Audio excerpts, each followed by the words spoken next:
Hello বন্ধুরা, আপনারা দেখছেন কেয়ার কিচেন। আজ আমি আপনাদের বানিয়ে দেখাবো ঝুরঝুরে বাসন্তী পোলাও। চলুন ভিডিওটা শুরু করা যাক। এখানে আমি 1.5 কাপ মেপে গোবিন্দভোগ চাল নিয়ে নিচ্ছি। আপনারা অবশ্যই চালটা কোনো পাত্রে মেপে নেবেন। 1.5 কাপ চাল নিয়ে নিলাম।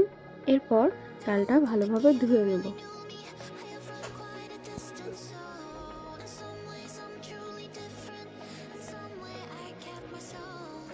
চালটা ভালোভাবে ধোয়া হয়ে গেলে এরপর জল ঝরিয়ে এটা আমরা একটি থালায় পেতে দেব।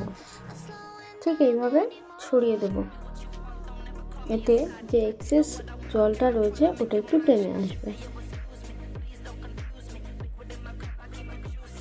এইভাবে রেখে দেব 10 মিনিট মতো।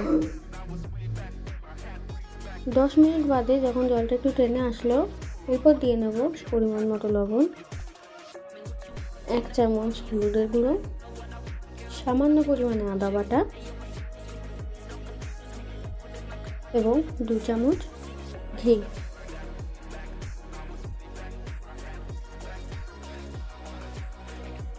এরপর ভালোভাবে চালটা মিশিয়ে নেব।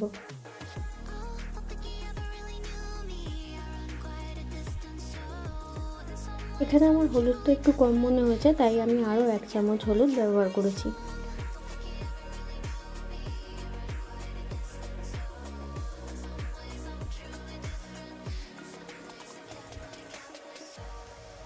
ভালোভাবে মেশানো হয়ে গেছে। এইভাবে আমরা চালটা 10-15 মিনিটের জন্য রেখে দেব। এরপর একটা গ্যাসে তেল গরম করে নেব। সাদা তেল সামান্য পরিমাণে দিয়ে দিলাম। এরপর এতে দেব 1 চামচ ঘি। এরপর কিছুটা কিশমিশ নিয়ে নিয়েছি। আপনারা কাজু বাদামও ব্যবহার করতে পারেন, আমি পছন্দ করি না তাই আমি দিইনি। কিশমিশটা তেল গরম হয়ে আসলে ভালোভাবে ভেজে নেব।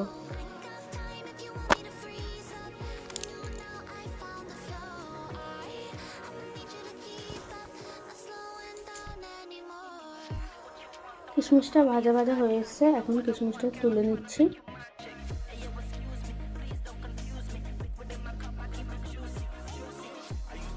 এরপর এই তেলেই দিয়ে নেব গোটা গরম মশলা আর একটা তেজপাতা। একটু নাড়িয়ে চাড়িয়ে এরপর দিয়ে নেব সেই ম্যারিনেট করা গোবিন্দভোগ চালটা।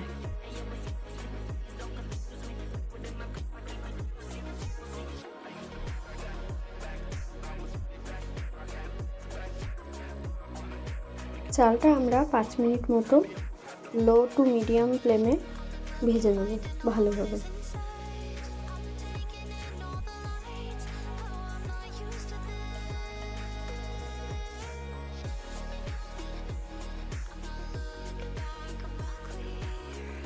পাঁচ মিনিট বাদে এতে দিয়ে নিলাম পরিমাণ মতো লবণ। এর আগেও লবণ ব্যবহার করেছিলাম, তাই একটু পরিমাণটা বুঝে ব্যবহার করতে হবে। একটু নাড়িয়ে চাড়িয়ে এরপর এতে দিয়ে নেব ভেজে রাখা সেই কিশমিশটা। কিশমিশটা দিয়ে আবার বেশ খানিকক্ষণ ধরে ভেজে নেব। এরপর এখানে আমি যেহেতু 1.5 কাপ পরিমাণ চাল ব্যবহার করেছি, ঠিক তার ডবল 3 কাপ পরিমাণ জল ব্যবহার করবেন, আর অবশ্যই জলটা উষ্ণ গরম করে নেবেন।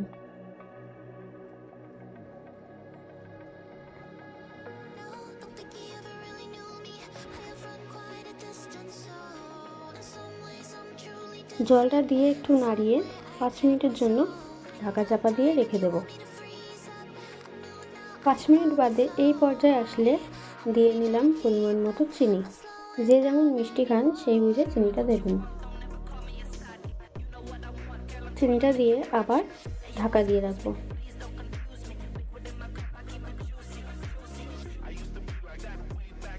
ঠিক 5 মিনিট বাদে এরম পর্যায়ে চলে আসবে। আরেকবার একটু ঢাকা চাপা দিয়ে আরেকটু জলটা টানাবো।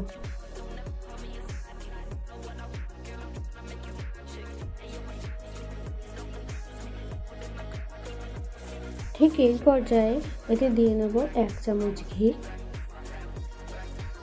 আর সামান্য পরিমাণে গরম মশলার গুঁড়ো দিয়ে এটা নাড়িয়ে গ্যাসটা বন্ধ করে একটু ভাতটা ছড়িয়ে দেবো, আর অবশ্যই ঢাকনা খুলে রাখবেন। দেখুন ঠিক 5 মিনিট বাদে চালটা এরকম ঠিক ঝুরঝুরে হয়ে আসবে। তৈরি আমাদের বাসন্তী পোলাও। ভিডিওটা ভালো লাগলে চ্যানেলটা সাবস্ক্রাইব করে দেবেন।